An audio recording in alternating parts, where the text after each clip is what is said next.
दोस्तों, Iran Israel जंग के बीच खामनेई बंकर से काम कर रहे थे। इसको लेकर अब बड़ा खुलासा हुआ है और ये खुलासा खामनेई के करीबी ने ही किया है। उन्होंने सीधे तौर पर बताया है कि खामनेई के संपर्क में सिर्फ 2 अधिकारी थे और उन्हीं के जरिए सारे ऑर्डर्स दिए गए और उन्हीं के जरिए इजराइल की मिट्टी पलीत की गई। इजराइल के टारगेट को पूरा नहीं करने दिया गया। क्या है पूरा माजरा, समझते हैं। दोस्तों, जब 13 जून को इजराइल ने ईरान पर बिना कुछ कहे अटैक कर दिया तो सबसे पहले आईआरजीसी के कमांडर्स ने खामनेई को बंकर में पहुंचाया था, क्योंकि इजराइल की टारगेट लिस्ट में खामनेई का ही नाम था और खामनेई उसके लिस्ट में टॉप पर थे। ये बात इजराइल कई बार कबूल चुका है। जंग के दौरान भी नेतन्याहू ने सीधे तौर पर कहा था कि ये जंग सिर्फ और सिर्फ खामनेई की हत्या से ही रुकेगी, लेकिन खामनेई और ईरान ने उनकी ऐसी की तैसी की कि इजराइल को आखिरकार सीज फायर के लिए मानना पड़ गया।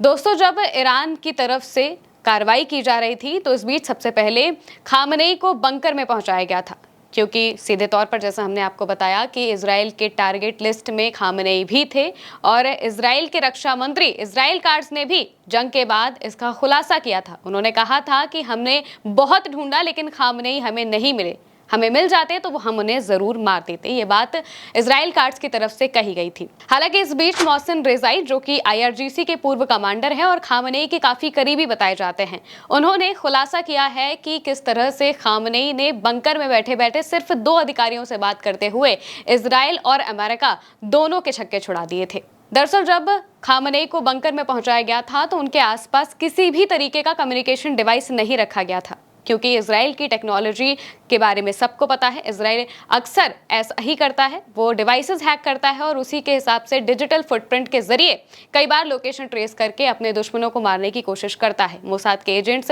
ईरान में काफ़ी अच्छे से फैले हुए हैं और इसी वजह से जब पहले दिन इजराइल की तरफ से हमला किया गया तो उस हमले में कई न्यूक्लियर साइंटिस्ट और कई अधिकारी मारे गए थे, क्योंकि मोसाद के एजेंट्स ने उनकी लोकेशन बता दी थी और इसका अंदाजा खामनेई को, साथ ही आईआरजीसी को भी बखूबी था। इस वजह से खामनेई के आसपास किसी भी तरीके का कम्युनिकेशन डिवाइस नहीं रखा गया था जो कि डिजिटल फुटप्रिंट छोड़ सके। जंग के दौरान भी सिर्फ 2 बार खामनेई टीवी पर सामने आए थे और वो भी प्री रिकॉर्डेड वीडियो था, यानी कि ये किसी को नहीं पता था कि खामनेई किस जगह पर हैं, वो कहां पर हैं और क्या कर रहे हैं। इसकी जानकारी किसी को नहीं थी, सिर्फ 2 अधिकारियों के अलावा। वो 2 अधिकारी कौन है वो भी हम आपको बता देते हैं। इन 2 अधिकारियों में सबसे पहला नाम आर्मी चीफ जनरल मोसावी का है, वहीं दूसरा नाम खत्म अल अनबिया के प्रमुख अली शादमानी का है। ये दोनों ही खामनेई के काफी करीबी माने जाते हैं। खामनेई इन पर काफी विश्वास रखते हैं और सिर्फ यही 2 वो अधिकारी हैं जिनके संपर्क में पूरी जंग के दौरान खामनेई थे। जब पहले दिन इजराइल की तरफ से हमला किया गया था तो उस दौरान ईरान के कई टॉप कमांडर्स की मौत हो गई थी, जिस वजह से उन्हें सही वक्त पर नियुक्त करना भी बहुत जरूरी था और ये सब काम खामनेई ने बंकर में बैठे बैठे किया था। उन्होंने तो अपने उत्तराधिकारी भी चुन लिया था, यानी कि उत्तराधिकारी कौन होगा ये बात भी उन्होंने अपने अधिकारियों से कर दी थी, क्योंकि उन्हें इसका अंदाजा था कि अगर कहीं से भी इजराइल को उनकी लोकेशन के बारे में पता चल जाएगा तो इजराइल किसी भी तरीके से खामनेई को मारना चाहेगा। हालांकि आईआरजीसी की टॉप एलीट फोर्स के अंडर वो थे, यानी कि आईआरजीसी के भी कई कमांडर्स को इसके बारे में नहीं पता था कि खामनेई कहां पर हैं, उन्हें कहां पर रखा गया है, क्योंकि आईआरजीसी की ही एक एलीट फोर्स के जरिए उन्हें सुरक्षित रखा गया था और उनके संपर्क सिर्फ और सिर्फ ह्यूमन कम्युनिकेशन से होते थे, यानी कि सिर्फ मानव कम्युनिकेशन से होते थे। किसी भी तरीके का फोन, किसी भी तरीके का डिवाइस उनके कम्युनिकेशन में इस्तेमाल नहीं होता था। सिर्फ एक अधिकारी उनके पास जाते थे, उनसे जो भी जानकारी चाहिए होती थी वो लेते थे और वही ऑर्डर्स आके जाके अपने लोगों को बताते थे।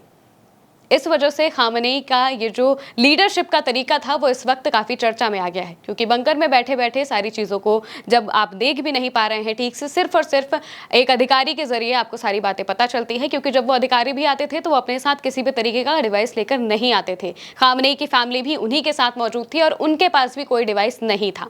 इस वजह से सारी जो चीज़ें हैं वो बंकर में बैठे बैठे देखना, संभालना और वहीं से ऑर्डर्स देना, ये एक बड़ी बात मानी जा रही है और इसी वजह से इजराइल को 12 दिन में ही सीज फायर के लिए मजबूर होना पड़ा।